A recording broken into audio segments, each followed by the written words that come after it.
June 24 and punta kami sa May Naiya, cargo village ng Naiya.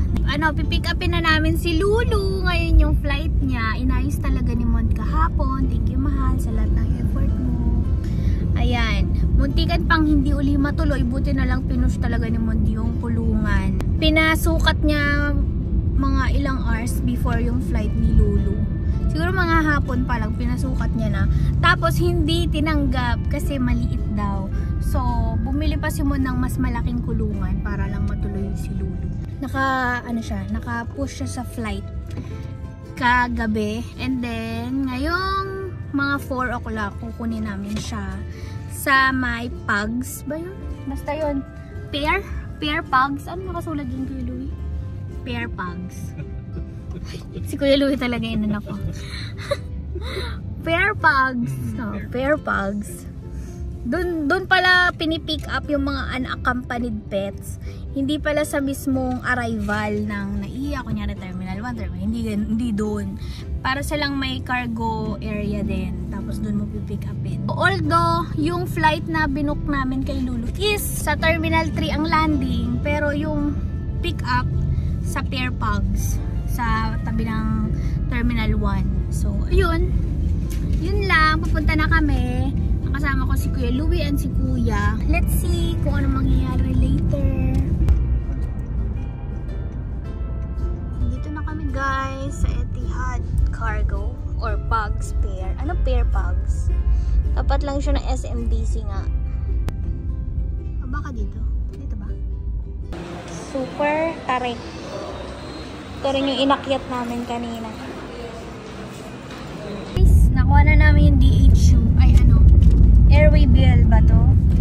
Yan. So nakita ko na yung sign and mga pinirmahan na papers kahapon yung Mond. Tapos, pupunta pa pala kaming Terminal 1. Madami pa nga asikasuhin doon. Mga custom, ganyan. Akala ko pipick upin na lang dito. Pero hindi. May mga custom, quarantine, surveillance. May mga binigay din. Buti na lang nagpadala sila ng agent kanina kasi litong-lito na din kami. So, pass control, cashier, animal quarantine, marine custom, duty collector, examiner, assessor, cashier, duty collector, mga ganun. Tapos, ang pinaka-last after namin sa Terminal 1 ng Naiya, pupunta naman, babalik kami dito sa Pear Pugs para i-claim na talaga si Lulu. Sana mabilis lang ang lahat. Yan, kasi, diba, owa naman si Lulu. Ilang oras na yung biyahe niya, baka stress na yun. Dito na kami sa Terminal 1 arrival para mag-process ng papers. Kuha ko na yung aking visitor pass. Yan na siya. Much later.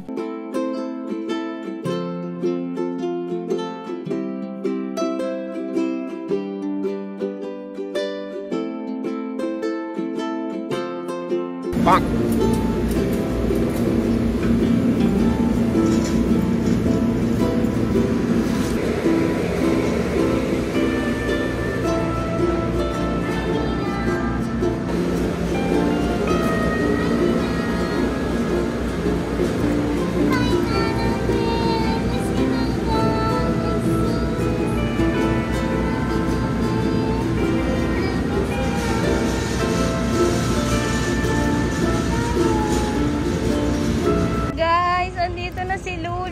After so many hours ng pag-asikaso ng mga papers, guys.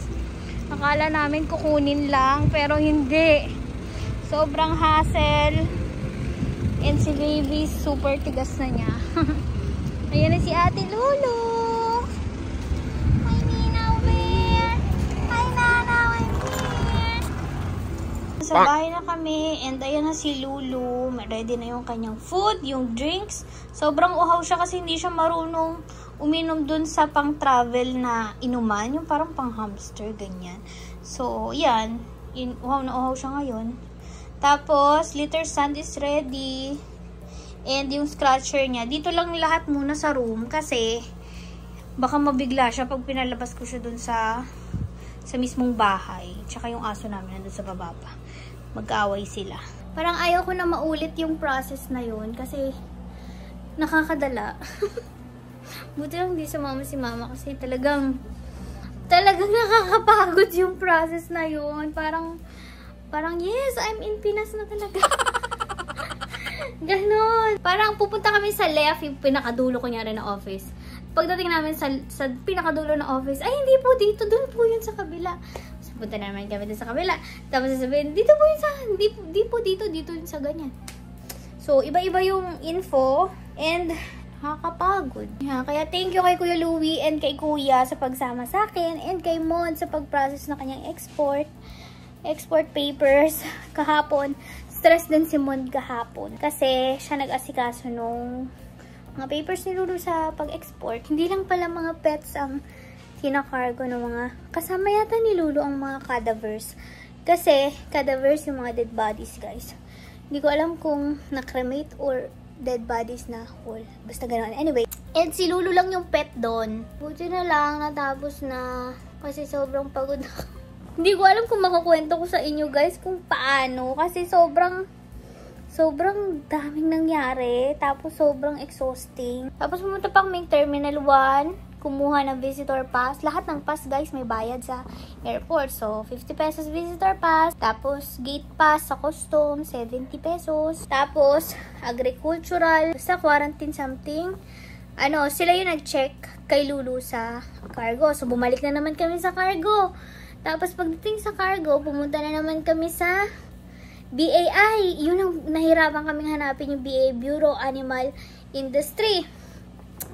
Kasi, hindi namin mahanap. Left and right kami ng office, wala talaga. Tapos, nagbayad yata kami doon ng 450 for the import clearance. Pagkatapos namin noon, bumalik na naman kami ng Terminal 1. Custom na ako, guys. In-interview ako ng custom. Tapos, parang ang tax na babayaran ko is dapat 30 plus pesos. Nagulat ako. Hindi ko alam kung 30 plus o 50 plus. Sabi ko, grabe naman po. Grabe naman po yung tax. Dahil daw yun sa bigat nung cargo. Kasi si Lulu is 4 kg lang naman. Pero dahil nagpalit kami ng cage, guys, naging 10 kg yung cargo. So parang pumapatak mga 30k ang tax. 30k ba? 50, ganyan. So after ng mga interview, ganyan, nalaman naman nila na OFW ako. Tapos na-waive yung tax na babayaran ko as long as makakapag-provide ako ng proof. So, hinanap ko pa, guys, yung aking passport copy. Tapos, OEC. Ay, gusto ko nang umiyak kanina. Pero, nag-ano na lang ako, yung parang kinalma ko na lang sarili ko at hinanap ko yung papers kahit isang OEC lang. Kasi, hindi sa balik manggagawa na website, makikita mo lang doon yung mga numbers. Ayaw naman nila yun tanggapin. Gusto nila yung parang may barcode, certificate, ganyan. Kasi iaano nila. Ipapasa nila yon para hindi rin sila magka-problema. And para hindi sila matanong bakit na-waive. Yeah, tinulungan na ako ng taga-custom. Naawa na din siguro sa akin kasi pagod na ako. Tapos prege pa. Hirap na ako, guys, talaga. Tapos, yun, wala akong binayaran. Thank you, Lord. From 30k to 12k. Tapos biglang nakapag-provide tayo ng proof na OFW. Ayan, wala na akong binayarang tax. Tapos, after nung custom, pumunta na kami sa cargo ulit. Bumalik na kami ulit sa cargo para i-pick up na si Lulu. And yun na yung pinaka-last process. Nung narinig ni Lulu yung boses ko, tsaka lang siya gumalaw. Tapos, tsaka lang siya tumayo. Kasi nung sinakuya daw, hindi daw talaga gumagalaw. Tapos, parang malaki lang yung mata. Tapos, nung narinig ni Lulu yung boses ko, ayun, tsaka lang siya gumagalaw, ganyan, ayan. And, naglinis na siya ng sarili niya. Siguro nawiwi siya nung nakita niya ako. Siguro bigla siyang na-relax na I'm at home. Hindi ko alam. Pero yun yung nangyari. Tapos, naglilinis na siya ng sarili niya nung sa buong biyahe namin. Relax na siya. Tapos pagdating dito, ayan, nagtatago na siya sa ilalim. Katapos siya lang din kumain. And kami, matutulog na, guys. Hindi na talaga kaya. Sobrang tigas na ng aking tiyan. Thank you, Lord, kasi wala naman nangyari. Sipa lang ng sipa si baby. Pero syempre, ang hirap gumalaw kasi ang tigas na talaga. Syempre, natatakot din ako. Baka biglang, diba? So, ayun. Good night, guys. Maraming salamat sa panonood. I'm happy nandito na si Lulu. And, yeah, see you guys next time. Smile, share the good vibes. Bye!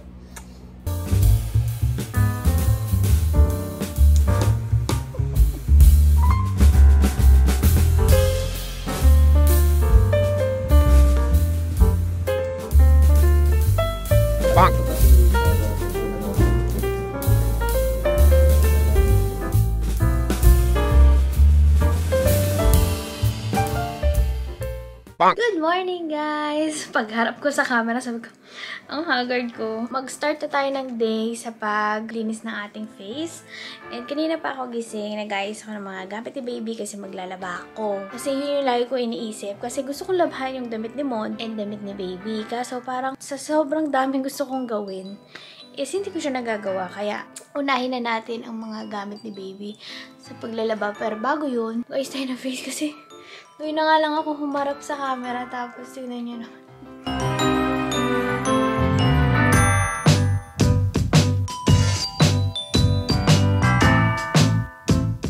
Na guys, ang aking morning routine. Napakasimple. Bar soap lang yun ng Lux, yung mild lang. And pinagbawalan ako ng mga Kojic, so tinigil ko na talaga. Wala, soap lang siya. Kung pwedeng Dove na beauty bar, okay lang din yun. Wala na akong ibang skincare. And naglalagay pala ako ng cream. Wala na day. Tapos sa gabi night. Night cream. Lang. And Eskinol. Di ko pwedeng alisin yung Eskinol kasi nag-break out ako. May ako magtututbrush kasi kakain pa ako. And mag-check pa ako ng sugar, guys. Okay naman yung sugar ko. Actually, nag-check ako bago ako uminom ng gamot. And normal naman siya. Since ina-advise ni Doc na kumain ako ng 3 times a day kasi nag-hypoglay ako dahil uminom din ako ng gamot. Kumakain ako ng 3 times a day kahit pakunti-kunti, ganyan. Dumating na yung mga glucose trip ko, so makakapag-check na ako ulit kasi naubusan ako kahapon. Kahapon nga pala, guys, nagpa-check up kami and kahapon ba yun? Nung isang araw, nung Tuesday, every Tuesday yung aking check up dito sa Our Lady of Pilar kay Dr. Frida. Nagpa-request ako ng ultrasound kasi namimiss ko na din si baby and nag-worry ako ng konti. Wait lang. Ang putla. So, nagpa-check up kami, ultrasound, and nag-ask ako ng mga updates. Kasi sinasabi niya, every check up ko na maliit daw yung tiyan ko. Tapos, mag-full term na ako. Ayan, naliliitan siya sa tiyan ko, si Doc. Every time na pumupunta ako sa check up, hindi nag-i-increase yung weight ko. Ang nag-gain ko lang, guys, simula nung pregnancy nito is almost 5 kg lang.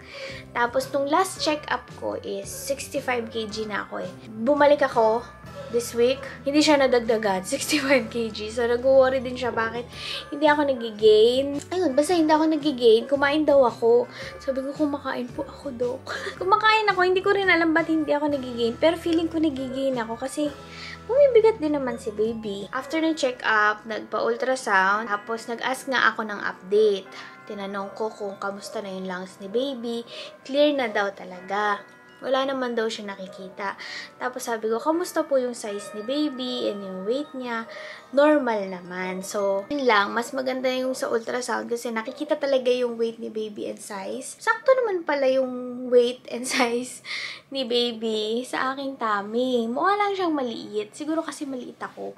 Pero paano kung hindi ako nagpa-ultrasound tapos kain ako ng kain para lang lumaki yung tiyan ko, diba? So, baka lumaki din si baby. Mahirapan akong mga anak. Tapos, nag-ask ako ng update about the amniotic fluid kasi meron daw ako before dun sa UAE na mild polyhydramnios. Yung medyo madami yung fluid. Nag-ask ako ng update and okay naman na daw yung aking fluid. Yun, okay na lahat. Thank you, Lord. And I'm so excited na mamit si baby soon. Malapit na din naman. Medyo, ang update lang is medyo nahihirapan na akong gumalaw. Nung first punta ko dito sa Pilipinas, medyo kaya ko pa, nag-MOA pa kami. And medyo malayo din naman yung mga nalakad namin that time. Pero carry. Pero ngayon, parang napapansin ko, parang saglit lang yung lakad ko, pero parang pagod na ako, parang hindi ko na kaya. Tapos kahapon, umalis kami, kumain sa labas, tapos nag-ikot sa ATC, aba, parang ang baba ni baby, tapos parang gusto ko nang umupo, tapos ang tigas niya, ganun. Pagod talaga ako. Kaya pag uwi, ayun, nagpahinga. Show ko yung few clips ng kinainan namin kahapon. Nag-enjoy ako, Taiwanese foods. Masarap siya. First time ko doon, syempre sina kuya hindi kasi dinala lang naman nila ako doon. It's a Taiwanese foods sa Fat Fook. Fat Fook yata yung name niya. Sa ATC din. And masarap siya. Enjoy ako. Meron pa nga ako leftover dyan. Yun yung kakainin ko mamaya. So, ito guys yung few clips nung kumain kami kahapon sa Fat Fook. Bang!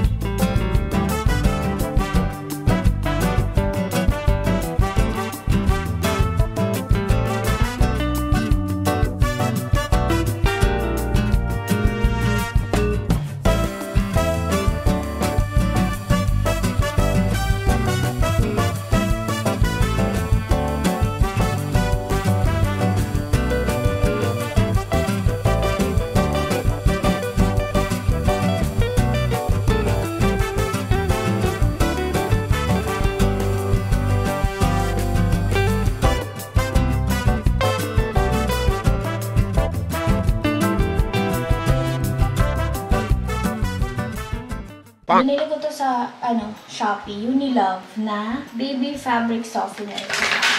Laundry detergent ng Unilove. First time ko itatry, syempre, kasi first time ko maglalaba. So, ano naman daw to? Hypoallergenic, ganyan. Basta pang baby. Nakita ko lang kasi ito sa mga din eh. Sa mga nagre-review. So, dito ko nilalagay yung mga stock ko. For baby. Dami akong binili. Yan. Kasi maglalaba nga ako. Tapos meron ding bottle cleanser. Yan. Lahat yan yun nila. So, sana okay.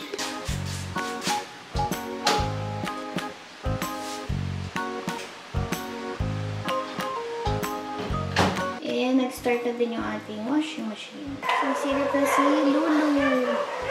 Hi, Nana! Ang cute, guys! Kapag laba na ako, and sasampay ko na sila. Lulu, isilip mo dyan. Nakapagsampay na ako konti. Ayun, wow, cute, guys! Kaka-excite naman. Oh my gosh! Lapit na, baby!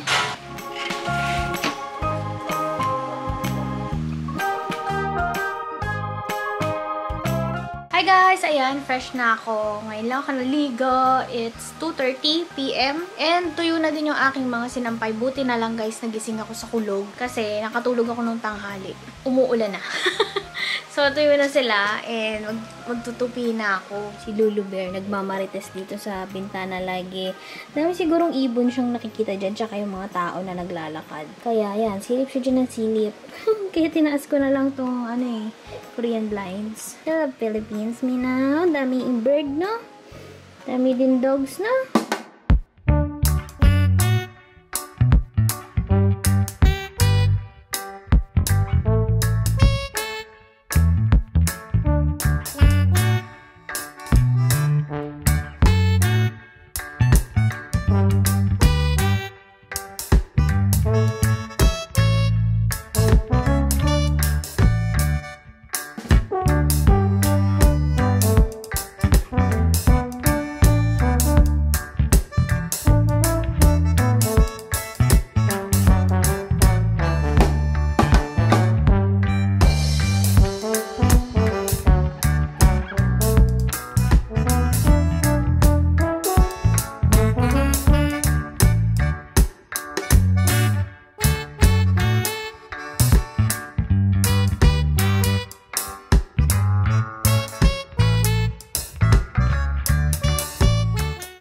This guys, ang cute no? Sando.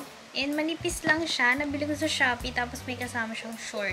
Parang presko-presko niya. Ito nga pala guys yung nabili kong drawer. Para dapat to kay baby. Kaso, masyado yata siyang malaki. So, ang ginawa ko, kinuha ko yung mga gamit namin dito. Nilagay ko dito.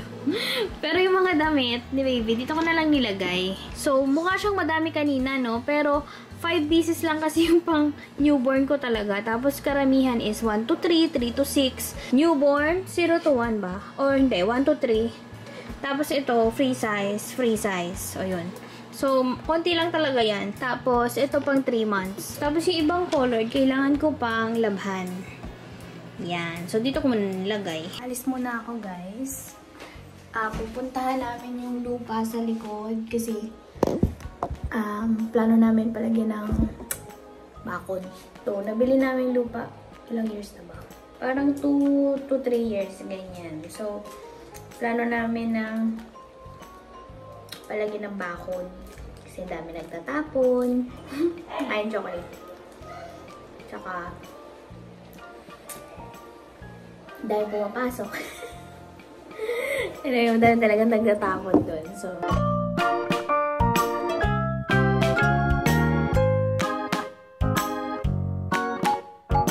kanina pa ako dito sa bahay and bawat lakad ko, humihiga ako kasi napapagod ako agad. This is third trimester. Tapos na yung sa likod, yung sinukat. Actually, may sukat na. Parang tinanong ko na lang kung magkano, ganyan. By the way, guys, lagi kami magkausap ni Mon sa video call. And libre naman UAE sa Pinas without VPN. Ang gamit namin is Botim. This one, Botim. Ano naman, okay naman siya. Okay naman, sige. May dumating din na package. I think kahapon, sobrang bilis lang nito. I think this one is from Tiny Buds. And in-order ko siya sa Lazada. I consider myself newbie pa din sa pag-online shop. Like sa Shopee, sa Lazada. Although nakakapag order na ako dati, pero alam niyo yun, hindi ko pa rin masaktuhan minsan. Kunyari, na-check out ko na, tapos maya-maya sale. Alam niyo yung ganong feeling. Nakaka-frustrate. Pero, ayan, nabili ko na to. And this one sale naman siya talaga.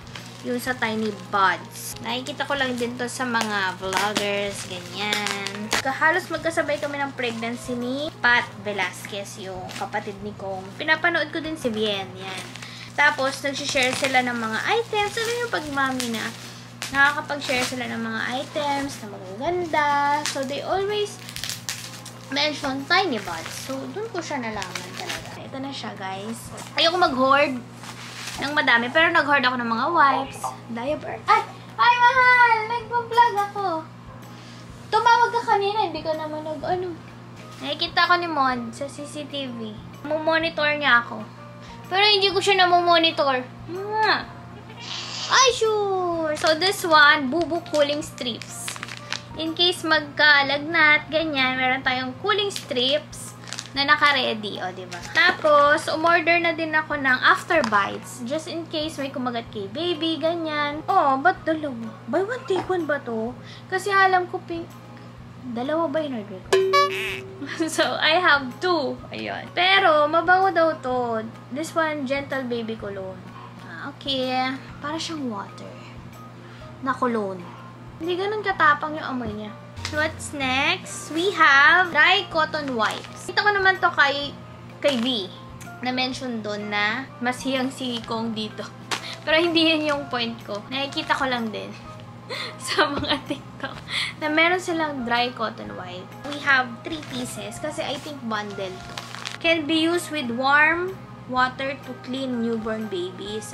Okay. We have newborn rice baby powder. Ayan. Meron na ako nung yung ginaganon lang. Kaso, this one yata is for newborn talaga kasi wala daw tong scent. Formulated siya for newborn. Tapos, meron pa siyang pang ganon. Actually, mas mahal to sa mall kesa sa Lazada. Kaya sa Lazada ako bumili. Which is okay din naman. So, this one is Gun Away Stick-Ons. So, pwede mo siya i-stick sa mga clothes, sa crib sheets, stroller, swaddle cart. Meron siyang eucalyptus extract and citronella. Basta 24 stick-ons ang isa. So, I have 2. And last pala, black and white lang ang alam ko na nakikita ng mga newborns, ganyan. I-train mo sila to follow the colors, ganyan. So, we have black and white cards. Yan. From Tiny Buds din. So, meron na silang ganito. Study na agad si baby. Ganyan tayo. Yun lang ang ating mini haul. Tiny Buds mini haul. So, yun lang guys. And, wala naman akong gagawin. Bala ko mag-edit. Kasi, ito yung naisip ko mag-edit is inaantok ako. Yun lang sa lahat ng checklist ko today. Yun lang hindi ko nagawa. Maraming salamat sa panonood. Sana nag-enjoy kayo sa aking vlog. Actually, naglaba lang naman ako. At saka nag-mini haul. Pero yeah, sana nag-enjoy pa din kayo. We're already 35 weeks na. 35 weeks. Pregnant! So yun lang. Maraming salamat guys sa panonood. And andyan si Mahal nanonood. See you next time guys. Mahal, share the good vibes. Bye!